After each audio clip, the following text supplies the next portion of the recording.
السلام عليكم ورحمة الله تعالى وبركاته. اللهم صل وسلم وبارك على سيدنا محمد وعلى آله وصحبه أجمعين.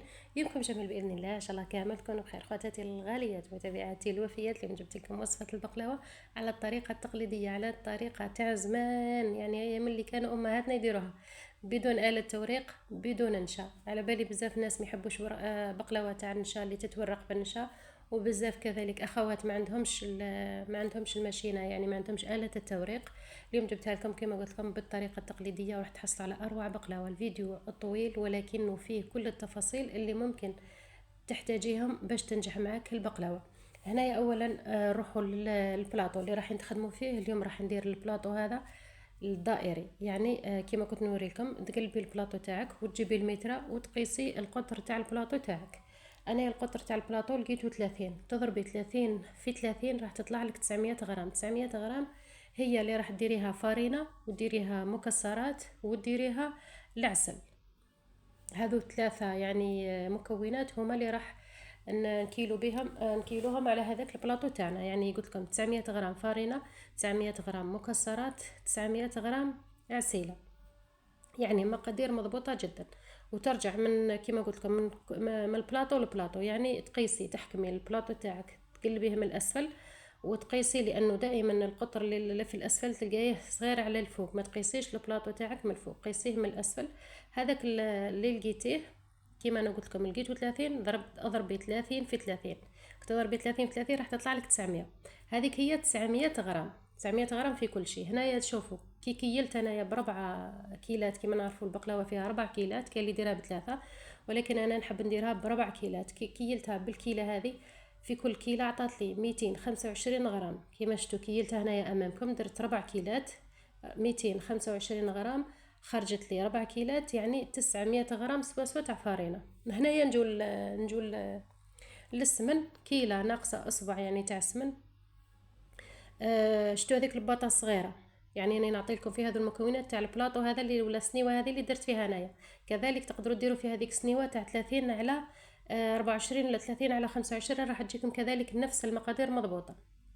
كما قلت لكم السمن هنايا في هذه المكونات بالذات دالي 500 غرام، يعني 250 غرام درتها هنايا كما شفتوا في العجينه، و250 غرام راح نورق بها البقلاوه تاعي ان شاء الله برك تكون مفهومه. كما قلت لكم السمن 500 غرام قسمتها على زوج، 250 غرام ذوبتها وحطيتها مباشرة على هذيك الفارينة، و500 وعفوا و250 غرام راح نخليها من بعد. هنايا كذلك نجو الكيلة تاع المزهر. هنا كيما شفتوا كنت درت كيلة بين ماء ومزهر، يعني نفس الكيلة اللي كيلنا بها الفارينة وكيلنا بها السمنة حنكيلو بها الماء ومزهر. هنايا كيما شفتوني درت كيلة وزدت 4 كيلة. شوفوا انتم اذا كنتوا راح تديروا البيض راح تديروا تجيكم كيلة سوا، يعني بلا ما تزيدوا هذيك 4 كيلة تاع الماء. انا يا بما انه ما درتلهاش هذيك الحبة تاع البيض، درت كيلة وربع نتاع الماء. والفارينة كيما شفتوا انا استخدمت نوعية تاع السيم هنايا كيما راكم تشوفوا. اذا درتوا بنفس النوعية اللي خدمت بها انا راح تجيكم مقادير جد مضبوطة. اما اذا خدمتوا بنوعية فارينة واحدة اخرى، هذيك ترجع لكم، تبقى عينكم هي ميزانكم، يعني نتوما اللي تعرفون. هنا راح نوري لكم القوام تاع العجينه. يعني كما شفتوا دلكتها شويه حوالي دقيقه فقط. هنايا شوفوا القوام تاع العجينه، تلقاوها هنايا كيفاش تعرفوها باللي شاربه ماء وباللي يعني هذيك هي سواسوه، ماشي جاريه وماشي ماشي جاريه وماشي يابسه. هنايا كيما شفتوا نحي شويه فقط، نحطها بين يدي هكذاك كيما شغل راني راح نحل هذيك سموها الكعكات ولا العرايش ولا الشارك. تفتحوها بين يديكم وتقلبوا تدوروا العجينه هذيك. الا لقيتوها ما فيهاش تشققات، عرفوا باللي العجينه تاعكم هذيك هي سواسوه، يعني ما تجي جاريه بزاف ما تجي يابسه. كذلك العجينه تاع البقلاوه بزاف.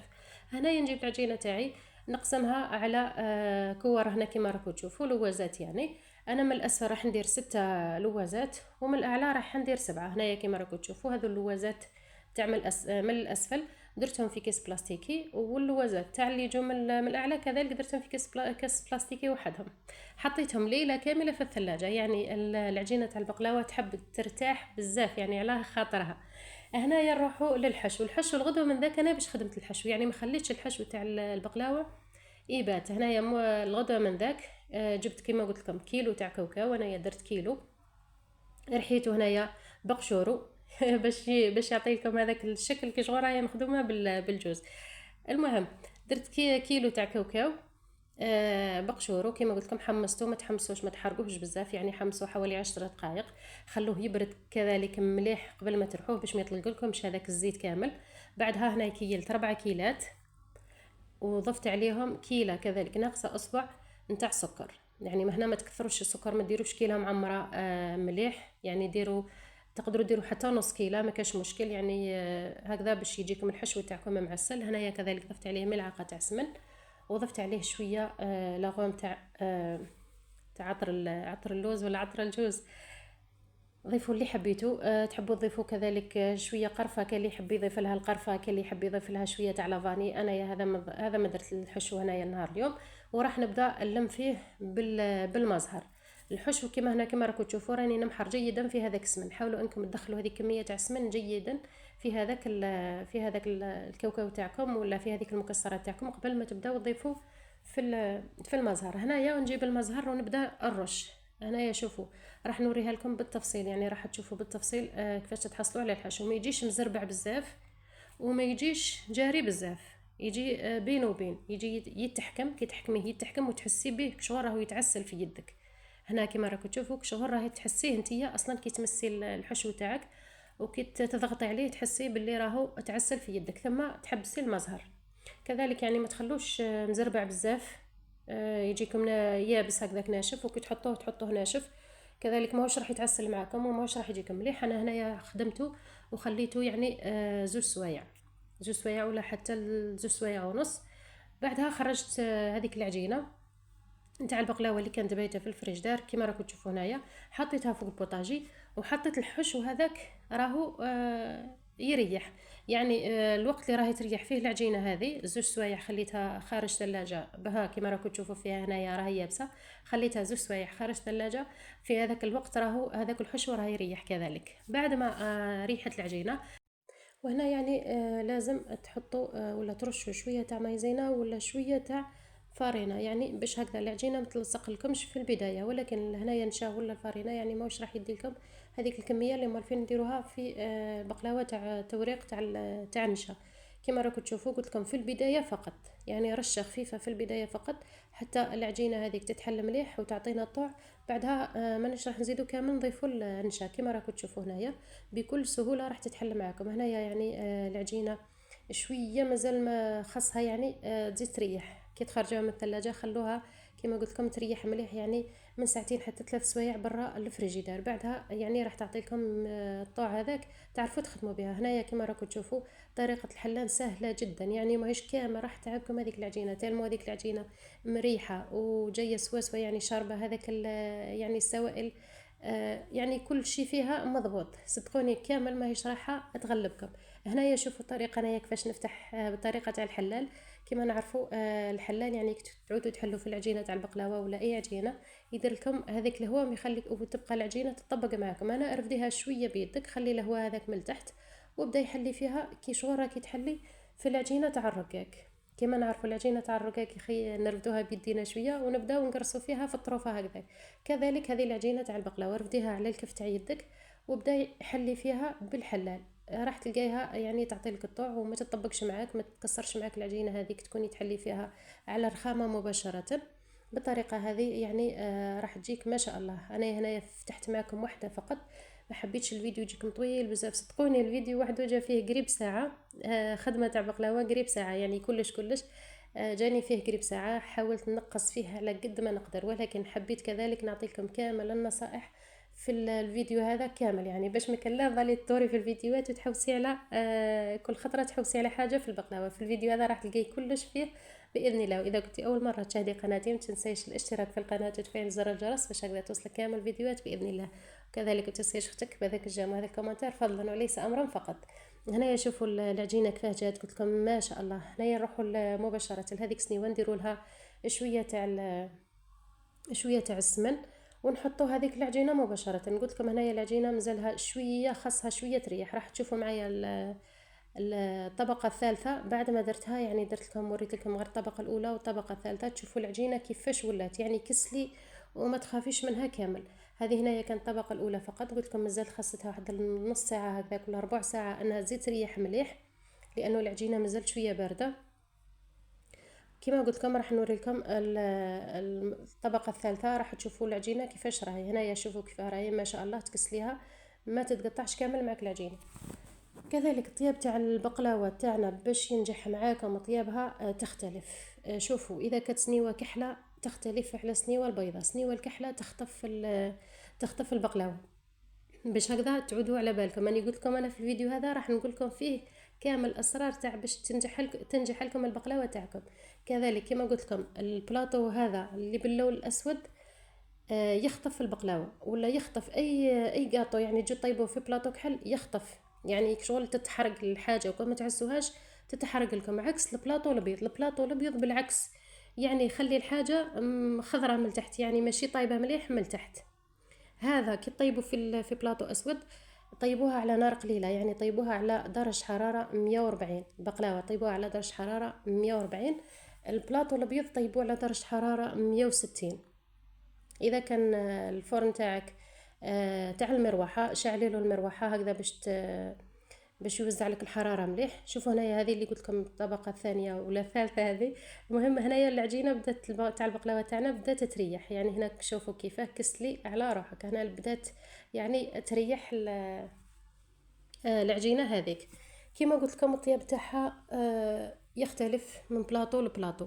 بزاف ناس تقول لك انا تحرقت لي ومازال ما طابتليش من الداخل، وكاين اللي تقول لك طابت وقعدت لي خضره من الداخل ولا عجينه من الاسفل. هذيك ترجع للبلاطو، يعني البلاطو تاعك كي تكوني تخدمي فيه كيما قلت لكم الكحل هذا يصهد، يعني كشغل يبس لك يحرق لك البقلاوه. انا يا شعره كنت شعره كانت راح تتحرق لي هنايا البقلاوه. البلاطو الابيض بالعكس، البلاطو الابيض قادره تشوفيها من الفوق طابت وتورقت كامل، ومن الاسفل تبقى سبحان الله تبقى ماشي طايبه. ديروا حسابكم في النقطه هذه بالذات. هنايا نجول الحشو هذاك اللي كان ريح وتعسل ما شاء الله، يعني كما قلت لكم ما دخلته لا الثلاجه لا والو، خليته على برا. يعني كما نعرفوا اللي راهي سخانه التوقيت هذا يعني راهي سخانه هكذاك تعسل لي، يعني هذاك السكر ذاب مليح، هو ذاب وحنايا ذبنا معاه. مهم تعسلي هذاك السكر في الكاوكاو مليح يعني، وكما راكم تشوفوا زربعوه مليح، يعني كل ما تحطوا شويه زربعوها بصبعتيكم باش هكذا يجيكم السطح تاع الحشو تاعكم يعني سوا سوا، يعني ما تجيكمش جهه طالعه وجهه حابه. كذلك هنايا المكسرات ولا الكاوكاو ولا الجوز واللوز ولا كل وحده كيفاش تحب البقلاوه تاعها، ما ديروهمش يعني كان حبيتوها عاليه ديروا كيلو كامل، يعني كيلو كامل ديروه. اذا حبيتوها تجيكم يعني نص نص، ولا حبيتوها غير لوليداتكم تقدروا ديروا من 500 غرام يعني مرطل حتى ل 700 غرام راح تجيكم مليحه. انا هنايا درت 900 غرام، كنت خليت 100 غرام باش هذوك الحواشي هنا اللي راني وريتها لكم خليت حوالي 100 غرام شويه فتيته فقط باش هذوك الحواشي تاع البقلاوه من نطيشهمش خساره. رحت درت بهم شويه تاع صامصه. كما قلت لكم ترجع لكم، يعني حبيتوها عاليه ديروا كيلو كامل، ما حبيتوهاش عاليه تقدروا ديروا غير 500 ولا 600 ولا 700 غرام ترجع لكم. ولكن كي تعود عاليه يعني الشكل تاعها ما شاء الله. هنايا شوفوا راني نقرص فيها بصح بلا ما نضغط مليح، يعني بلا ما نوصل يدي هذاك الضغط اللي كيما نقول لك شغل راني نقرص في الكسره. لا راني نضغط باش الحبات هذوك تاع الكاوكاو يلصقوا كامل في بعضهم، باش ما يجيكمش من الحبات تاع الكاوكاو بعد ما تقطعوا البقلاوه تاعكم باش ما يجيكمش مزربعين. كما قلت لكم درت 6 طبقات من الاسفل ودرت الحشو، وهنا راني ندير في الطبقات الاخرين، يعني هنايا كما راكم تشوفوا. واكيد يعني بين كل طبقه وطبقه ندهنوا بالسمن، ولكن الطبقه اللي راح نحطوا عليها الحشو ما ندهنوهاش باش هكذا يعني الحشو يلصق كذلك في هذيك الطبقه تاع العجينه. اذا درتوا سمن كشغل ماهوش راح يلصق معاكم. هنا كما راكم تشوفوا بعد ما كملت كامل طبقات اللي الفوق انا هنايا حطيتها في الثلاجة، يعني غطيتها وحطيتها في الثلاجة. بعدها تفكرت باللي لازمني نحي الحواشي، عاودت نحيت الحواشي هذو كما راكم تشوفوا، عاودت رجعتها للثلاجة ريحت ساعتين في الثلاجة قبل ما نقطعها. هنا كما راكم تشوفوا كما قلت لكم قبل ما نقطعها حطوها ساعتين في الثلاجة. هنا نجول اهم نقطة للناس اللي تحب تقطع في البلاطو تاع الدائري هذا، تقطع البقلاوه تاعها على هذا الشكل، يعني الشكل نجمه هذا بزاف هايل. يعني صدقوني انا قبل ما نتعلم ما نقطعها في السنيوه واش ديروا، روحوا جيبوا كاغط، جيبوا بابي كويسون وشوفوا الفيديو وبقاو رفدوا عليه حتى تتعلموا يعني. ولكن في الاخير راح تلقاوها سهله جدا برك يعني. الواحد لازم له شويه تاع تركيز فقط، هذا مكان شويه تاع تركيز وراح تنجح معاكم من اول مره يعني. ساعات بلا حتى كاغط يعني، ما ديرولهاش كاغط كامل. انا هنايا جبت هذا الكاغط. انتم تقدروا تخدموا بمسطره يعني، اذا كانت متوفره عندكم تخدموا بمسطره. انا هنايا جبت كاغط فقط. كما راكم تشوفون نقسموها، حاولوا تحدوا المنتصف وقسموها على 4 في البداية، وبعدها راح تقسموها على 8 يعني على 8 قطع. وش راح نديروا هذوك؟ هذه هي أهم خطوة في تقطع البقلاوة يعني. ماشي هذيك 8 يعني أنا الناس كامل تعرف تقطع البقلاوة، تعرف تقطع الدائرة على 8. ولكن هنايا راح نجو لهذيك باش نقطعوا البقلاوة تاعنا معينات. هنا فقط لازمكم شويه تاع تركيز باش ما تتلفلكمش. كما قلت لكم اذا اول مره تقطعوا البقلاوه ما عليكم، ولا حابين تتعلموا تقطعوا البقلاوه ما عليكم غير انكم تجيبوا كاغط، ولا كما قلت لكم اسهل حاجه جيبوا بابي كويسو ورسموا فيه دائره وابداو تعلموا في هذاك الكاغط. بعدها غير تحطوا قدامكم بقلاوه راح تجيكم سهله يعني. كما راكم تشوفوا كما راني نوري لكم هنايا باش نقطع وحده لازمني ندير 3 يعني. هذيك اللي راح نقطعها نحطها في الوسط، واللي منا ومنا هي اللي نكيل بها. كما راكم تشوفوا هذيك المثلث الصغير هاني نوري لكم، هذاك المثلث اللي في الوسط هو اللي راح نقطعه، ولكن المثلث اللي من الفوق هو اللي راح نكيل به. تروحوا حتى للمنتصف نتاعو وتكيلوا. هنا كما راكم تشوفوا تخدموا بنفس الطريقه هذه هكذا، جامي راح تتلف لكم البقلاوه. هنايا غير راني غير يعني الكاغط هذاك ماهوش كامل سوا يعني، حبه كبيره حبه صغيره، ولكن الطريقه فقط. شوفوا هنايا كيفاه كما قلت لكم انا راح نقطع هذاك اللي في الوسط، ولكن رايحه ندي تعلي منه ومنه. الكيل تاعهم راح ندي تعلي منه ومنه. هنا كما راكم تشوفوا كذلك هنايا كي ديروا هذوك الخطوط تروحوا مباشره المثلث اللي قدامها وديروا الخطوط. هنا راح تجيكم سهله جدا. هنايا اكيد يعني راح تجيكم سهله. فاش راح تتلف لكم في كي تجوا تقطعوها مقروطات. كيفاش تعرفوا باش تقطعوها مقروطات ما تتلف لكمش؟ تروحوا للخط هذاك اللي في المنتصف اللي في الاعلى هذاك، ولكن ما تقطعوش حتى للفوق كما درت انايا دركا. ما تقطعوش حتى للفوق كامل، تجوا للمقروطه هذيك اللي لتحت وتقطعوا. شوفوا هنايا معايا كما قلت لكم هنا راني غير مانيش نقطع حتى للاسفل. هنايا شوفوا كذلك الجهه اللي من هي تروحوا للخط هذاك اللي الفوق بالمسطره يعني. راح تكون لكم بزاف مليحه وراح تساعدكم بزاف. انا الكاغط يعني ما ساعدنيش كامل، غير توالف عليها يدك بلا كاغط بلا مسطره صدقيني راح تمشي معاها كشغل ما كان والو. هي في الاول فقط راح تتلف لك. هنايا راني نعين في هذوك الخطوط باش يجوني هذيك النجمه في الوسط يجوني كامل على حبه واحده. هنا كما راكم تشوفوا كما قلت لكم الجهه الثانيه حطوا المسطره تاعكم ولا الكاغط تاعكم في المنتصف يعني الفوق في هذاك الخط اللي راكم تشوفوا فيه، وكيلو ما تلحقوش حتى الفوق كامل باش هكذا ما تخسروش المثلث الاخر. ونبقى نشكل في المعينات. تبعوها فقط يعني بشويه بشويه فقط. اذا جاكم الفيديو جاكم طويل بزاف خلوا لي في التعليقات هكذا نحطه لكم فيديو وحده غير تقطع تاع البقلاوه وراح يجيكم يعني مش راح نسرحه لكم. هنا راهو سريع جدا كما قلت لكم. الفيديو جاني بزاف طويل اضطريت اني نقص فيه على قد ما نقدر يعني 50 عفوا ساعه 60 دقيقه بزاف يعني. على بالي بزاف عليكم وكذلك بزاف عليا انايا نبقى ناظر ساعه كامله. اول مره درت فيديو فيه 23 دقيقه يعني من نهار دخلت اليوتيوب اول فيديو فيه 23 دقيقه. هنا كما راكم تشوفوا بكل سهوله قلت لكم. وتعلموهم في الاول فقط يعني غير تخطوهم فقط تموروهم كما نقولوا احنا بالدارجه تاعنا، ما تقطعوش حتى الاسفل حتى تتاكدوا من هذوك المعاينات تاعكم. بعدها هنايا راح نجو نقطعوهم بكل سهوله. هنايا كما راكم تشوفوا انايا الحواشي هذاك ما ركزتش معاهم بزاف، ما خليتهمش يعني باش ما يجونيش شويه شويه فقط. خليتهم يعني حواشي كبار يعني ينتكلوا بشغل حبات. هما تقدروا يعني تعاودوا كما نقولوا تشكلوهم يعني، ولكن راح يخرجوا لكم بزاف حواشي صار. انا تاخذوا رايي خلوهم كما خليتهم انايا هكذا كبار باش يبانوا بشغل حبات. تبقاوش تقطعوا فيهم يعني حتى الاسفل يعني ما تحطوش بالموس حتى لتحت. هنا كما قلت لكم هنايا شوفوا تجو دائما لهذاك الخط اللي في المنتصف هو اللي تشكلوا ترسموا به المعين تاع البقلاوه تاعكم. هنا بكل سهوله في الاول راح تبان لكم صعيبه، غير تمشي فيها يدكم مرة زوج خلاص يعني رايحين تنجحوا فيها بكل سهولة. كذلك هنايا بعد ما تكملوا تقطعوها حطوها في الثلاجة، يعني بعد ما تديروا لها السمن كامل خلوها في الثلاجة يعني من ساعة حتى لساعتين تريح قبل ما تطيبوها. يعني خلوها تريح بعد ما آه قبل ما تقسموها خلوها تريح. البقلاوة كل ما ريحتوها كل ما راح تنجح معاكم. خلوها تريح قبل ما تقسموها وخلوها تريح بعد ما تقسموها. يعني أنا خليتها ريحت ساعتين قبل ما نقسمها وساعتين بعد ما قسمتها. بعدها طيبتها يعني كيما قلت لكم. الطياب تاعها انايا في الكويزينيير تاعي ولا في الكوشه تاعي تاع المروحه طيبوها من الاسفل. ولكن هذاك الشباك اذا كان لتحت حاولي انك تطلعيه للوسط، يعني ما تخليش للاسفل قريب بزاف للنار. وطيبوها كما قلت لكم اذا طيبتوها في بلاطو هذا الكحل طيبوها على 140 درجة. إذا طيبتوها في البلاطو الأبيض طيبوها على 160 درجة وخلوها طيب يعني في غرضها. البقلاوة راح تديلكم من ساعة حتى لساعة ونص، يعني كل وحدة والكوشة تاعها. يعني هذه هي طيب تاع البقلاوة، لأنه إذا طيبتوها أقل من ساعة ما هيش راح طيب لكم مليح.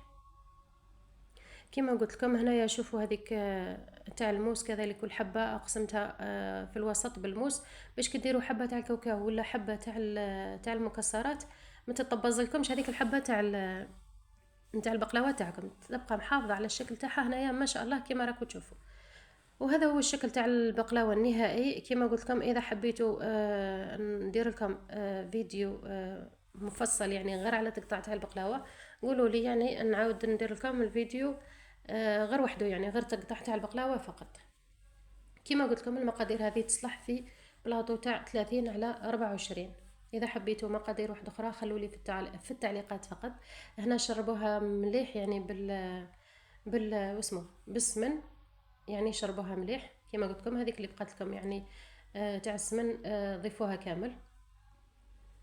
انا هنايا ضفت شويه بعدها قبل ما ندخلها الفور كذلك ضفت لها شويه. هنايا بعد ما طابت انايا بعد ما تحمرت لي من التحت عاود طفيت من التحت وحبطت الشباك هذاك حتى لتحت كامل. بعدها باش شعلت للفوق ونقصت للفوق. هكذا راح تاخذ لكم هذيك التحميره من كل الجوانب، يعني الكامل البلاطو راح يتحمر لكم بنفس الشكل، مستحيل راح يتحرق لك في الوسط. بزاف ناس تخلي البقلاوه في الوسط وتروح تشعل هذيك شويه ولا تشعل هذاك الفرن من الفوق وتبقى تحمر فيها تتحرق لها من الوسط يعني وتبقى لها منه ومنه بيضة. قلت لك حطي سنيوة تاعك حتى لتحت كامل بعد ما تكوني طفيتي من الاسفل، بالك تخليه شاعل وتتحرق لك البقلاوه. تكوني طفيتي هذاك من الاسفل كامل، حطي الشباك تاعك لتحت كامل، عاودي شعلي للفوق وخليها طيب في غرضها هو ناقص كذلك. وعسليها مباشرة بهذاك الكيلو تاع العسل وهي سخونة، يعني غير تخرجيها من الفرن عسليها بهذيك العسيلة كما قلت لكم الكيلو تاع العسل ودخليها كذلك للفرن وهو مازال سخون وطافي طافي يعني ماشي شاعل. آه، باش تكون على بالكم يعني مش شي تقولوا لي في تعليقات الفور طافي ولا شاعل، اكيد طافي يعني ماشي شاعل. هذه البقلاوه تاعنا جات تشهي، جات مقرمشه، جات مورقه، جات معسله،